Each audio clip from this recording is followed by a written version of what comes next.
Você pode até não acreditar, mas essa questão caiu em um concurso público, lá da Câmara Municipal de Douradina, uma cidade lá do Paraná, em um concurso realizado no ano passado. E aí eu te pergunto, você conseguiria acertar? Não sei se você está se preparando para concurso, para Enem, na prática isso não importa, eu quero ver se você tem conhecimento matemático para resolver essa questão.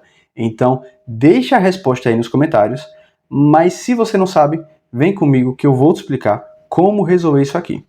A questão é muito simples.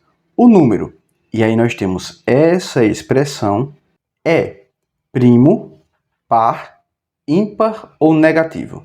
Ou seja, a questão está pedindo que a gente descubra qual é o valor dessa expressão e classifique esse resultado em um número primo, par, ímpar ou negativo.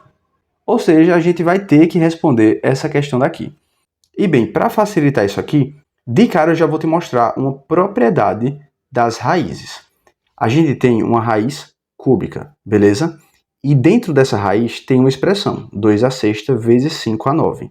O que é que eu vou fazer? Como a gente tem uma multiplicação aqui, eu vou separar essa raiz em raiz cúbica de 2 à sexta vezes raiz cúbica de 5 a 9. Eu posso fazer isso? Posso, porque eu tenho uma multiplicação aqui no meio. Se fosse uma soma, se fosse uma subtração, isso não seria possível, beleza? Agora a gente vai resolver essas raízes individualmente. Como? Eu sugiro que a gente reescreva as raízes como potências. Olha só como ficaria. A raiz cúbica de 2 à sexta, a gente pode reescrever como 2 elevado a 6 sobre 3, vezes a raiz cúbica de 5 elevado a 9, a gente pode reescrever como 5 elevado a 9 dividido por 3. Se você não entendeu o que eu fiz aqui, é bem simples. Quando a gente tem raízes, a gente pode reescrevê-las como uma potência, em que o expoente é uma fração. Como você pode ver, nós temos a fração 6 sobre 3 nessa potência e nós temos a fração 9 sobre 3 nessa segunda potência. Mas como é formada essa fração? Bem, o índice das raízes, ou seja, se ela é uma raiz quadrada, raiz cúbica, raiz quarta, ele se torna o denominador dessa fração. Como você pode ver, o índice 3 se tornou o denominador dessas frações e o expoente da parte de dentro da raiz vai se tornar o numerador dessa fração. Beleza? Isso é bastante útil para resolver algumas coisas. Agora, como são frações, eu posso simplificá-las. 6 sobre 3, na verdade, é 2, porque é só dividir 6 por 3, que dá 2, vezes 9 dividido por 3 dá 3. Então, nós temos 5 elevado a 3. Beleza? E aqui é bem tranquilo de responder. 2 ao quadrado é 2 vezes 2, que nos fornece 4. E 5 ao cubo não é 5 vezes 3 não, tá? É 5 vezes 5 vezes 5. 5 vezes 5 dá 25 e 25 vezes 5 dá 125. Beleza? Então, essa multiplicação se torna 4 vezes 125. E quanto é que dá 4 vezes 125? Isso aqui fornece 500 para a gente. Essa é a resposta da questão de forma alguma. Isso aqui é só o número que nós precisávamos encontrar. Agora a gente precisa interpretar se esse número é primo, par, ímpar ou negativo.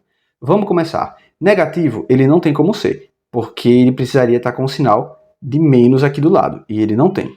Primo, ele também não é, porque o número primo é um número que só pode ser dividido por 1 ou por ele mesmo. Quer exemplos? O número 2, o número 3, o número 5 são números que só podem ser divisíveis ou por 1 ou por eles mesmos. E existem vários outros, como o 7, o 11, o 13, o 19 e por aí vai. Nesse caso, o 500 ele pode ser dividido, por exemplo, por 5, por 10, por 2, então não tem como ser o número primo. E aí vem a questão, é o número par ou é o número ímpar? Muito fácil, é um número par. Sempre que você quiser verificar se o número é par, divide ele por 2. Se a divisão der exata, significa que aquele número é o número par.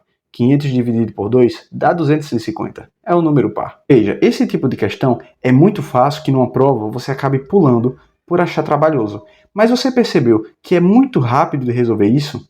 E boa parte do tempo que eu levei para resolver era porque eu estava te explicando. Se você já pratica ou tem o hábito de resolver questões de matemática, olhando para isso aqui, você já sabe que isso vai se tornar 4 vezes 125.